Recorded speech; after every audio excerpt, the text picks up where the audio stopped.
and welcome back to Adobe Live for the last session of the day, live from OFF in Barcelona, OFF 2019. I'm going to be here with Will MacNeil.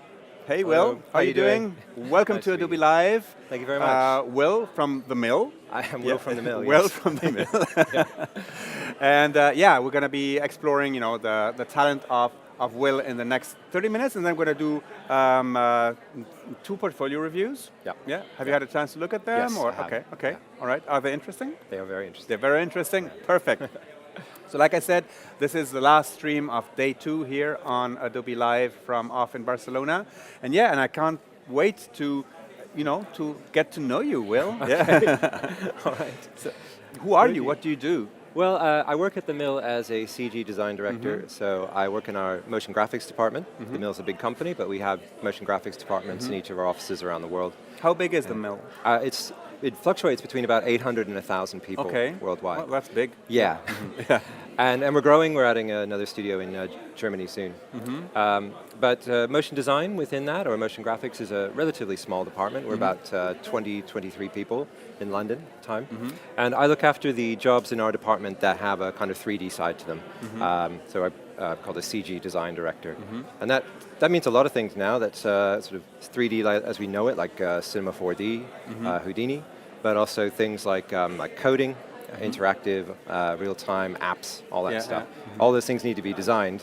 I don't necessarily, I don't do any coding, but I do a lot of helping look after the design side of those projects. So you get help for all this other stuff? We have people specifically who do those things. I am a 3D artist, but after that, when it gets into things like WebGL and apps, I have no idea. Okay, that's when you give it to somebody else. Yeah, very happily, and and it's always going to be better for that. Oh, I love motion graphics. Nice, perfect. All right, very cool. People are hyped. Okay. Woohoo, that's huge. Okay. Thanks, people. So, Will, let's start with your website maybe, and you can guide us through a little bit of what you do and how you do it. Yeah, cool. Yeah. I'll probably just maybe go through 3 different things. Yeah. Or are you okay with showing them a reel? Yeah. Right? Oh, the reel you did for OFF 2019. No, it's just my personal reel. Okay. And you also did the opening sequence. Here, so Ilya from our Mill LA office did the opening film that was shown a couple of days ago. Okay. We've just announced last night that G-Monk's doing the opening film next year. Okay. I believe we'll be working on that as well. All right, great. Yeah. G-Monk was here with us on Adobe Live as well. Yes, I know. I saw. Amazing artist. Yeah. Amazing artist. And long-time offer. Absolutely, yeah. Have you been at OFF frequently? I have never been to Barcelona before. I spoke at OFF in Lithuania as part of the logging festival last year, and then I got invited to come here. Cool. And I'm honored to be here. Yeah. What do you think of OFF? It's a brilliant event, I think. Yeah. I've been to a lot of festivals. It seems to get it right, like a really good mix of fun and celebrating artists, and also, I've been to quite a few which feel like they were not designed by artists. The festivals aren't. This really feels like it's an event about artists for artists. And I love that. That's the exact same feeling I have coming here. Is that surrounded by creativity, and it almost overwhelms me. All this creativity in one place, and you can really feel it. Yeah. It's also very democratic. Everyone mingles, so there's a sense that even if someone's quite a big star, that you could easily walk up to them and talk to them about the things that they've done. Yeah. And I love that. Yeah, that's a good point. Yeah. So if you haven't been to OFF, think about it. Next year, 2020. Yeah. So we could talk over my reel as we do it. So these are projects that I've been involved in for a few years now. And I tend to try to make my 3D stuff feel a bit different, feel a little bit organic, and just I try not to follow the lead too much in motion graphics. There's an awful lot of stuff out there that you can see that you think, with Instagram and stuff, there's a lot of copying going on, or a lot of kind of aspirational stuff where people are saying, oh, I want to do that. And this. I try to mix it up and kind of, I try to bring myself into these things and make it feel like, these aren't inert things. They have a soul behind them. I'm watching too. No, that's fine. Please do watch. and most of these projects, or it's a mix of ones that things I've done. Oh, it stopped. Oh, yeah, well. No, Start again. Mix of things that I've done entirely myself, and then things where I've been a member of a team or the lead of the team doing them. So I think it's probably pretty obvious when you look. Some are very simple, sort of lo-fi things, and others are much more complex and big.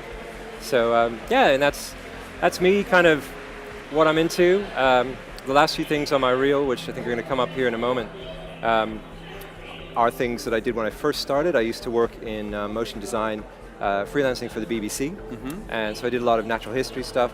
I really got into doing sort of exterior shots, globes, and stuff like that. So I did a series called History of Ancient Britain, where we needed to really get a sense of Britain from the air. CGI? These are all CG, yeah. The program about global warming. That's the end of the reel.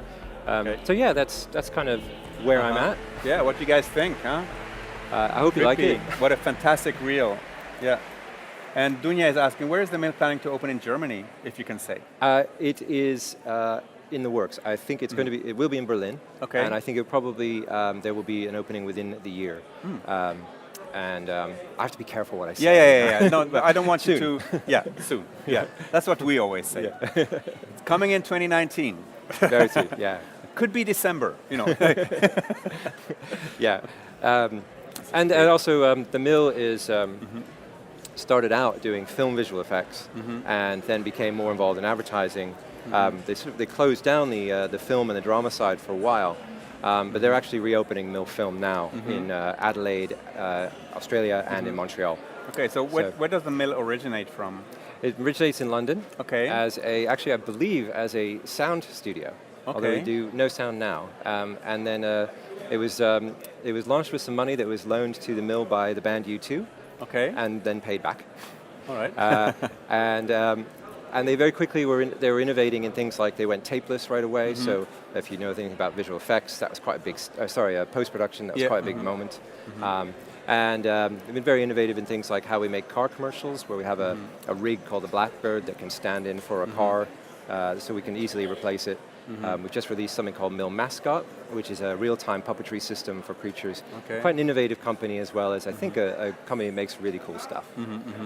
And so do the global offices take care of the various regions, or is it really like to gather talent from all over the world to collaborate? It's a regional thing because most of it has to do with advertising. So we have advertising clients in London, New York, Chicago, and LA. Some of the offices have a client base that's particularly more to do with cars, or particularly more to do with other such things. But generally, it's about being near those clients. And we're client facing. We have nice facilities so that our lovely clients can come and spend time with us. Let's look at some other works of yours. Okay. So one of the things you may have seen go by, and that was this Star Wars project. Says, nice, greetings from Berlin. Okay. Hi, Berlin. And Stefano says, I love the mill. Yeah. How did you simulate the 3D paint? Chris asks. If they're talking about maybe this stuff. This stuff? Okay. Yeah. And there's a shot in the reel where some paint goes by. This is a personal thing. This is the slowest way in the world to make an oil painting. Okay. This is actually done using Houdini. And this is something I'm going to talk about in my talk tomorrow, is that I am useless with any kind of pen, paintbrush, pencil. I just can't do it. So, but I've always wanted to. And I've always wanted to create art that looks quite analog. This is frozen for a sec. Just click out of it, or... See, you can see it here. Yeah. So something I realized when I started using this application called Houdini is that I had the ability to make an asset that can basically create a three-dimensional brushstroke, and I can control things like bristle height and all that stuff afterwards. And, afterwards? Yeah, well, there's no sort of live feeling to it at all, because then I wouldn't be able to do it. So I just, let's see if I can show you here. I put a lot of strokes down. Oh, that was there, and then it went away. So I know this. Hang on. This is my weird web page.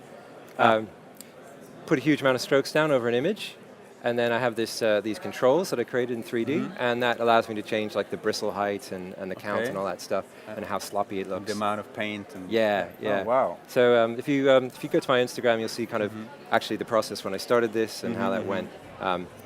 By no means am I Da Vinci, but that's my daughter, by the way. She'll be furious if she knows this is on here. Let's see, where did that one go? It's funny, this website freezes up. There we go. Yeah, I mean, I just was trying to figure out how to make this work, and that's how I did that. So I hope you like it. Yeah, we also have a new application in the works called Adobe. It's Project Gemini right now. Yes. And basically, we're also simulating oil paint and how it mixes and how the graininess of it. It's pretty cool. Beautiful, isn't it? Yeah. Awesome. So that's how the brushes work. Yeah. Yeah. Ask if you want me to go through any of this other stuff. Yeah. Just ask, guys. We'll talk about this one. It's sort of a dream job for me. Was this promo we did for Sky? Sky had a Star Wars pop-up channel when Force Awakens came out, and I made this while I was working at my previous company, MPC, and basically it was a chance to kind of reimagine the films up in Star Wars up to come. And people behind it were very clear that you couldn't just copy it, you had to make something new. And so, working with the team at MPC, these are our style frames, or I think these are actually frames from the film that we finished. And the idea was just to make it feel like the Star Wars that you knew and loved, but actually quite different. And I've got some nice images down here of some lovely concept artwork that we did for this. The idea was kind of that it was meant to look like concept artwork. So we actually used concept artists to start mocking it up, and then we turned that into a three-dimensional thing and ripped through it. Yeah,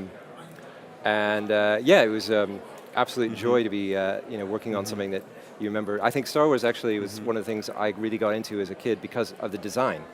Not necessarily because of lightsabers. I was a lot more interested in. I was the graphic fascinated design. by the matte paintings and these things. Yeah, No, me like too. I said, what? Yeah. And we had to read magazines at the time to see how it was done.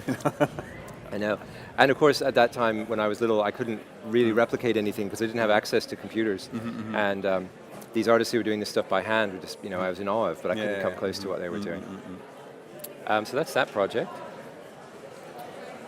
Show another one here. This is kind of like an anti-3D project. It's something we made for a company called Wild Aid, which was interested in stopping people from buying ivory products. What products? Ivory products. Oh yes, okay. So we, it's what happens when you have a sort of charity project like this is you never really have any time. So we had to come up with a system to do something very, very quickly. But with impact. And actually, we were originally looking at doing something very kind of intense, kind of Patrick Clare with lots of fluid simulations and all of that.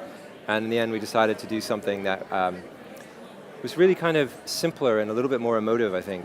But it was all based on 3D. It was because we needed that speed to get through this in 2 weeks.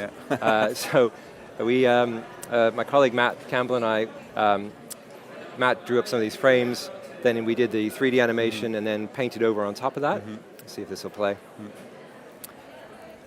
And I think, I really like making things that you can't really tell how they were made. And it's... this is something that I see more and more, is like also in graphic design, but also in illustration. Like to start with 3D to get the shapes right and the positions, and for animation, I guess it really sped up your work. Hugely. And I think it's super interesting how we take the technology to recreate things that would normally be painted. I think that's pretty much kind of where I am, because I just never was any good at analog art forms, drawing or painting. So, that's sort of what we did on that. And also, I think you're absolutely right. People using 3D to lay out shots, even if they're going to be drawn in 2D ultimately. It's quite a good tool. Oh, this is awesome. Let's see. And I like the fact also that, that I think that's the case for very many of us, is that, and many people have stopped their creative careers because they think, I cannot draw. Yeah. And it's wrong to think like that because there's a gazillion other things you can do to express your creativity. And like I said, if you really want to draw, well, it's just a matter of sitting down every day, like for 20 minutes, and sketch, and then you can learn drawing, I think. I think you can. But I think like, I I'm like found you. it hard. When I spend the time drawing, actually, I live in Florence, and I moved to Florence because I wanted to paint like in a to be surrounded by amazing way artwork. and like, in a classical, like the classical way of painting. So while I was doing it, I was pretty good at it. But I don't right now. It would take me some getting used to it again. Yeah. I think that's true in 3D as well, and compositing and 2D animation. You do have to keep your skills going. It's like being an athlete or something. You can't just stop doing it and expect those things to be there forever. Yeah, people are saying it's incredible. Oh, I'm still learning about 3D 3D design. Very helpful. Anel, okay. And nice concepts. Gosh, love these from Thai. Thank you. Yeah, what a career. Yeah, Cool. Yeah, let's look at some other. That's the old stuff. Yeah, that's the old stuff. That's the old stuff. Some more new stuff here. This is a Mill project we did a couple of years ago for a brand called Lush. They make very nice smelling soap. Okay. And basically, that's the challenging thing, right? Because you have to express things that are not really tangible, right? Exactly. Yeah. Exactly. Yeah. That's exactly what this project was about. Yeah. They had these treatments that they were giving people that they said to us, can you explain how these feel? And so our creative director, Carl Addy in the Mill in London, said, well, let's do exactly that, and let's actually record biodata of people while they're having this treatment. It's a bit like a lie detector. You just put things all over them, and then while they're having a massage, and then turn those into cool animation. So we did 4 different bio data sets, brainwaves and touch. Touch was actually a measurement of how it felt, or how often the masseuse was touching and how hard the masseuse was touching the person. Breath up there, and heartbeat. And I'll play this so we can talk over it. It's one of those projects where the kind of making of actually becomes the project. The behind the scenes film is the thing that you share most often.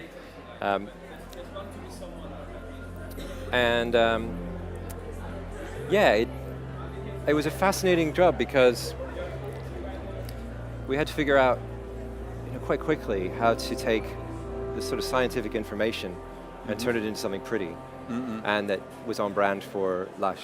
And that's the key, I think, to doing motion design in advertising is understanding brands and how you make something that fits within their world.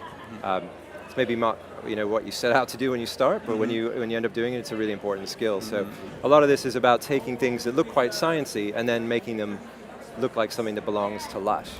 And see, there's a lot of kind of time sat around sort of scratching our heads about how do you import all this information. We had a person from the Mill who designed the system that we use to record all the information. He had to sit in one of these treatments rooms for 7 of these treatments, and he to understand. Yes, but actually to sit there with the laptop and bring the data in. And we thought it was quite funny because he would come back every day after one of these, and you could just smell the massage on him because Lush is so strong. So and that's one of the things I'm going to talk about in my off talk tomorrow, because one of the things I'm really interested in is how you mesh art and technology, and not make it feel like that's what you're doing. Actually, keep this is a big theme for us as well this year. It's like AI and creativity, and we actually had Dr. Caroline Luft join us yesterday, and also the day before. And what we did, we had a whole bunch of people, like creatives that we flew in from all over Europe, and she did put all the little things we tried to visualize their brain waves while they're being creative. Okay, now you're resting. Okay, that's how the brain waves are. And like when you have to solve a solution, then it all changes. Kind of interesting. Not easy when you say to someone, Be creative. Yeah. Well, it's the creativity comes in many ways, like like to solve a problem or to finish a drawing, or things like that. So yeah, it's kind of interesting. That's something else I'm going to talk about tomorrow. Is that creativity isn't just making art. I mean, for us, technology is a creative thing, and from everything we do to the technology projects that we make, but also just the fact that we have to invent technologies to do what we want to do the projects we want. And I have tremendous admiration for the people who fix those things or come up with how we make those things. Okay, so you develop systems for specific needs that a specific project has? Yeah, and I mean sometimes they're pretty elaborate. So I mentioned Mill Blackbird. Go on the website, have a look, or Google Mill Blackbird. It's basically a car, and it replaces. I don't know if you're aware that most car ads don't actually have real cars in them. They're CG. It's very difficult to replace or to place a CG car into a scene, make it feel like it's stuck to the road. So a few years ago, we invented this thing called Blackbird, which is a adaptable car that can go and be shot in films in the location. Okay.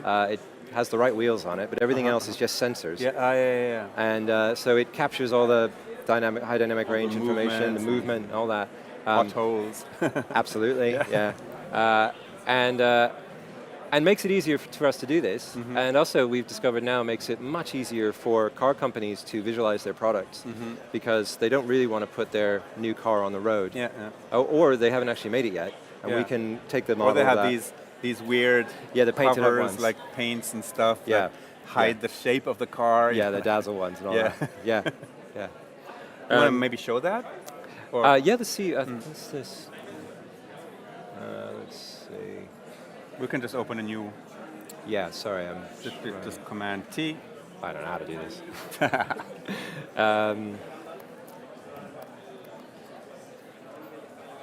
Oh, see, I can't type either. Let's have a look. So if you don't know, when you see an advertisement with a car in it, it's very unlikely that the car you see is actually there. Clients like to change the car at the last minute. They want it to be clean and perfect, and maybe they don't even ready with all the videos and stuff. And they may want to change their mind about what which side of the road is going to drive on at the last minute and stuff like that. So I'll jump ahead here because this is it. This is the Blackbird. Let's see, we go full screen here. I mean it's a really elaborate piece of tech, and I think there's a tribute to companies like the Mill that actually put the time into figuring things like this out. And this is kind of the old way where you'd track an old car or a real car and then you'd replace it. It's extremely difficult because the old car may block bits of the road that the new one wouldn't. Mind-blowing. So this is apparently this is the solution. And I was saying it's now tied into things like real time. So actually we can put you in a car factory in front of nothing, and you can hold up a lap or an iPad and feel like you're walking around a virtual car. Like with augmented reality? That's what it is, yeah. But you can change the color on the fly and all that sort of stuff. Yeah. I should say I don't do any of this. But I mean you're surrounded by it, so. Yeah. I think it's exciting to work for a company that takes bold decisions like this and makes big things like that. You feel that when you work at a place like that. Wow. The scale of it. Let's go back to your work for a second. Okay. Amazing work. Hello from Barcelona. Okay. Yeah. Good.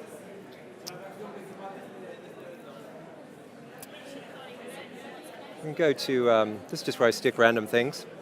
I think something I would say to anyone who is making this stuff, always keep a place in your website where you just stick random stuff. Because are these like personal projects? Yeah, like or just experiments. Things you do outside of work, or or just you're learning or something like that. And these were figuring out this top one, how to make something look like it had paint on it. This is literally the first thing I ever made that really worked in Houdini, and now seems to become actually the logo they're using for me in your advertisement for me. Oh, okay, so that was years ago, and something I never thought would see the light of day, and there it is. And I think this is really important. It's just if you've got something that you're particularly interested in, people will pick up on the fact that you're interested in it, and they will admire that. So, don't worry if it's not what everyone wants. Just, put it out there and see what happens. So, this is kind of something I did when I first started working in CG for documentary stuff. Is I got really interested in landscapes, and I'd actually moved from Colorado. Wow, that's loud. Yeah. Don't worry, the mics are good. Okay, all right. I moved from Colorado to England, and one thing you definitely miss when you do that is the mountains. Yes. So I was really into getting real terrain data and then turning that into renders, and that's what these ones are here. This is actually my old hometown, Boulder, Colorado. Okay. So it was a kind of homesickness. A little bit, yeah. The mountains, missing the sunshine. I'll tell you that much. Then I just kind of thought, I'm really interested in what it looks like. Space, Earth from space, using real-world information to create pretty images. So this is one I made. See if that's going to come up.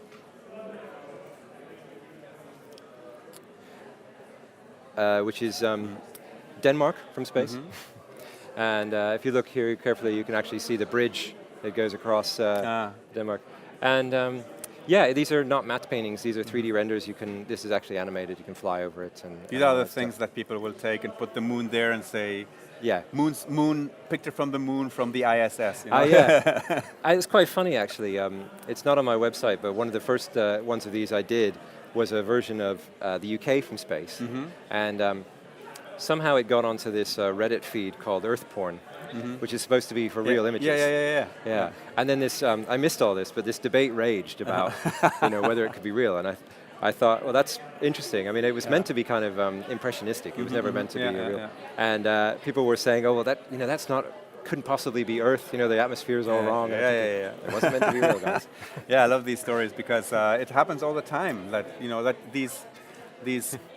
these websites that are supposed to be, like good information suddenly come up with CGI images. I usually do like Google reverse image search. Yeah, and find the source. Yeah, that's a terrifying thing to do with your own work because you'll find out quickly how many people are unfairly using your images. I think you just have to kind of accept that. You just let go. Unless they're multinational corporations, in which case, All right, let's look one last project of yours, and then we're going to go into portfolio reviews. Cool. But I love these personal projects. How much time do you allocate time for your personal projects, or do you just do it when it happens? It's pretty hard to allocate time, especially in my job as it stands. But there is time that you can find. And we're, as a team, very interested in allowing our artists time to flex their wings, try things, and flex their muscles, sorry.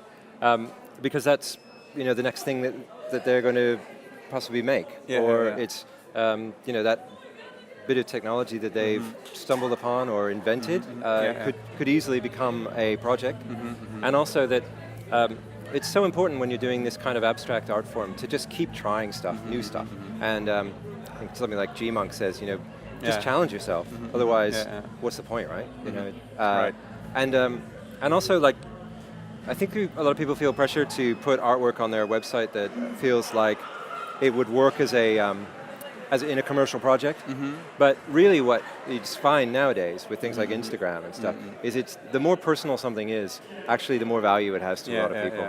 And like the guys from Cabeza Patata, didn't necessarily launch that as a commercial thing, but the advertisers and brands have seen that and said, there's something really endearing about that stuff, and I want that. So make what you love, and hopefully you'll find a way to get that. Cabeza Patata were here with me the first stream today, so from 11 to 12. So if you want to watch the replay, it's here on Behance and also on YouTube on the Creative Cloud YouTube channel. Great. Cool. I think we're almost ready.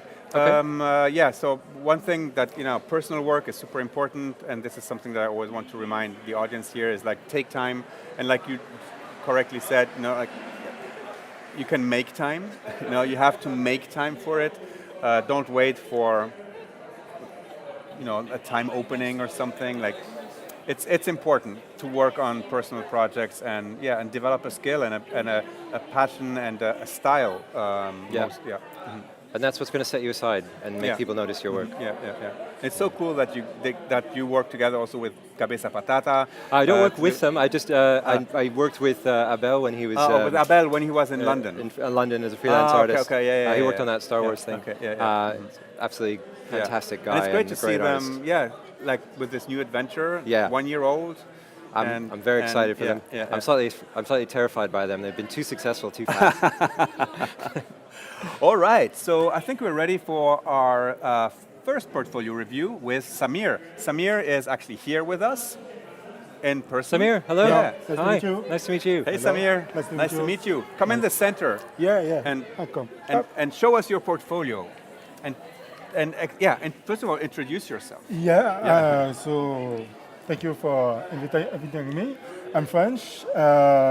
My name is Samir Amish, and I'm a motion art director. So polyvalent creative, so motion design, art direction, and direction. So MAD, motion art director, and I work especially in advertising agency on many budgets. So sometimes just mood boards and just motion design animation, and sometimes campaign sports for many budgets. So I will present Please. Yeah. some works.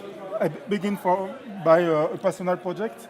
It's a main title proposal for a show, so Gotham. Yeah.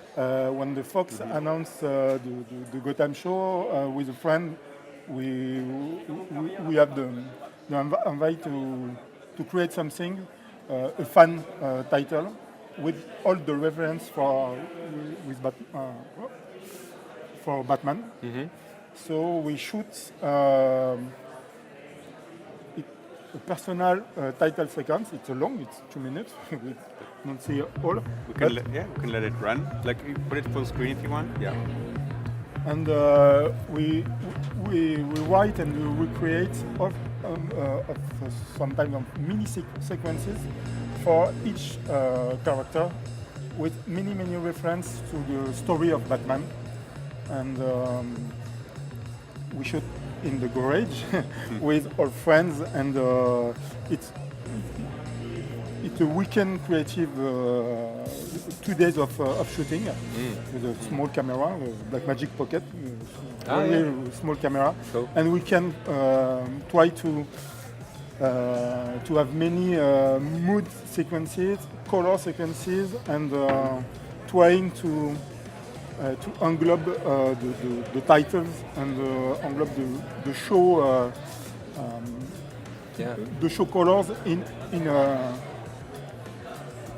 a fun title. It's my favorite project of yours.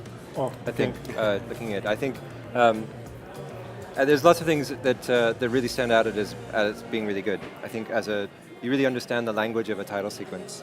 You know, the amount of storytelling that you can do with short shots, and the hinting at a narrative, but not necessarily having all the elements of the narrative. You know, not being literally telling the story, but just hinting at it with images.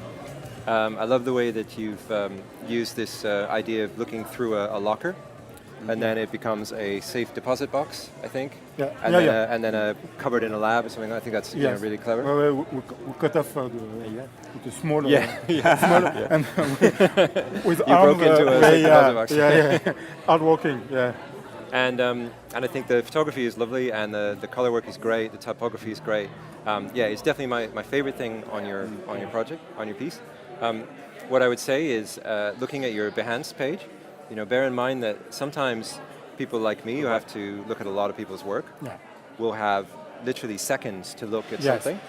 So when you look at your overall Behance page, it's quite difficult for anything to really stand out, because you're using this this format here with the hexagons and stuff, and they're black and white.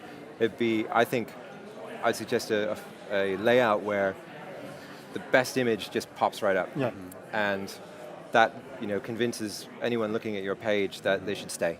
on your page. And, in these days of Instagram and whatnot, Yes. you It's don't have a lot of true. time. It's the Yeah, yeah. clickbait.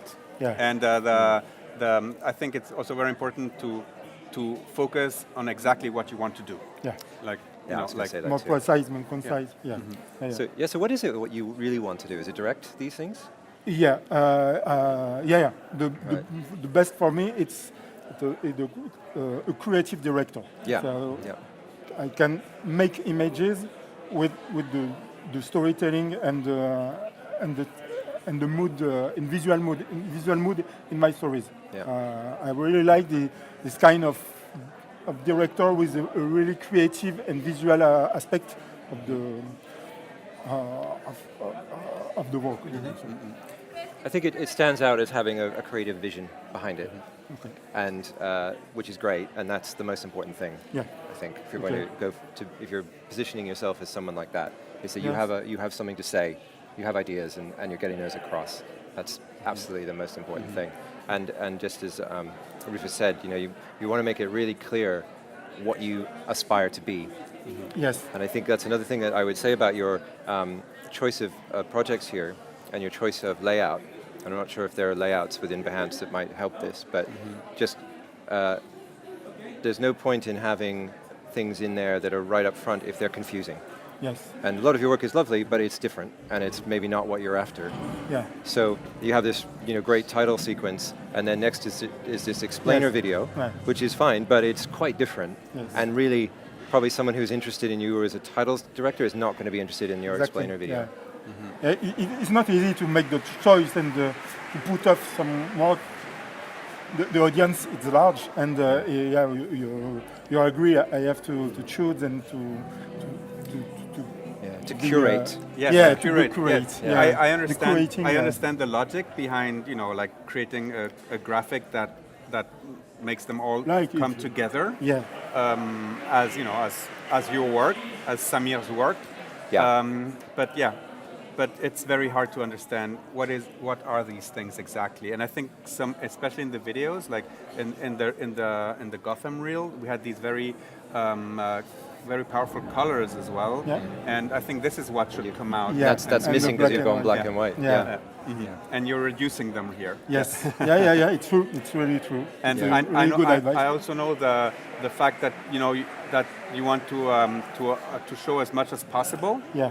of your qualities and abilities. Yeah, exactly. But there is one thing Samir can do very well, Yeah. right? And this is the sort of stuff that I would push. Like I know it's hard to say, okay, Yeah, it's I'm really going to hard. remove this, and this, Exactly. because it's part of you.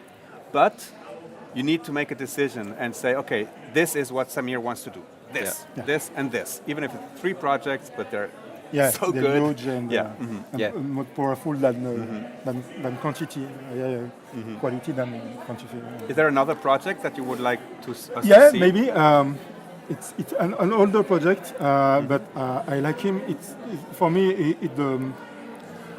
it's a kind of motion design for. Oh, My okay. it happens. So I don't show this Are one. these your design frames? Yeah, it's for a notary cabinet. So it's not really an exciting and a creative client.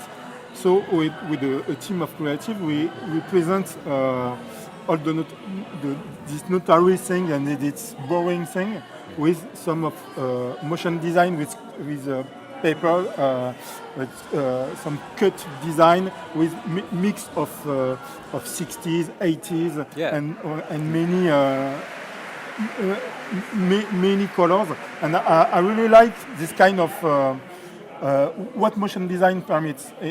Motion design permits everything with every kind of stills. It's like Google Images. We shoot a green screen. We shoot a real comedian. Yeah, cool. Everything in this patchwork creative for a notary cabinet. It's not. It's not this kind of creative campaign for this. Yeah, sure. film. So I like.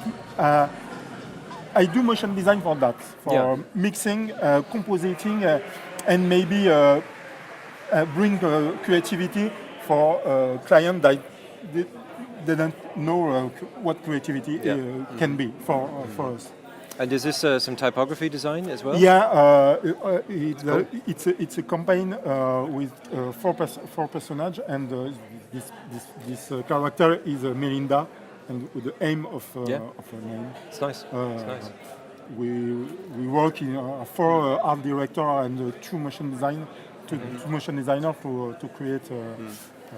Yeah, I think this is so important. Like this part is so important because this also tells me that Samir works with other people. Yeah. You know? I'm a like, I'm a team creative, so I don't work in as individual. It's really important for me to tag and write exactly what the team do with me and what the result come. Yeah. Samir, we have to move to the next portfolio, but yeah, you have one last thing you want to tell Samir? I think you just whittle it down to the projects that show the kind of work you want to do, and don't try to impress people with the amount of work. Just say this is what I'm best at, and this is what I'm interested in doing, and bring those images right to the front. Thank you so much. It's an honor for me to talk with you.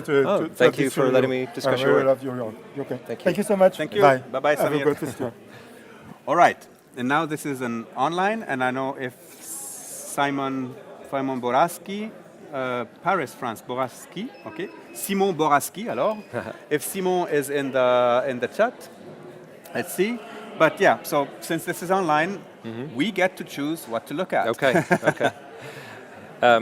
So for a graphic designer, motion designer, photographer, okay. Yeah, I think right away, that's a problem. I think you choose at least on the surface what it is that you're most interested in doing. Yes. And I think the motion design stuff here is really cool. I think it's this eye piece. Simon Boraski is here. Okay, so Simon, if you have any questions, please ask. Okay, we're going to dive into your portfolio right now. I'd like to look at this one if that's all right. Okay, that's fine. Oh, okay, that's for Billie. Is it for an Adobe event or? No, it's for the Billie Eilish. Oh yeah. Yeah, it's like a contest that's running right now. Yeah. So my daughters tell me Billie Eilish is important. My kids too. Yeah. And actually, they told my kids told me, for once Adobe nailed something. All right, we're taking up Simone's valuable time here. I really like this. I think let's watch it again. It's really distinctive. It's cool.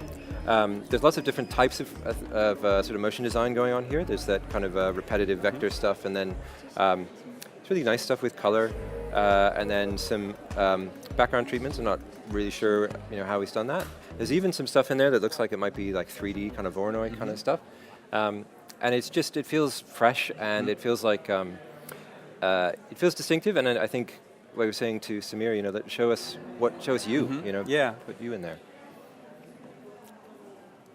And let's see. I just wanted to go back here. Okay. Is there more stuff there?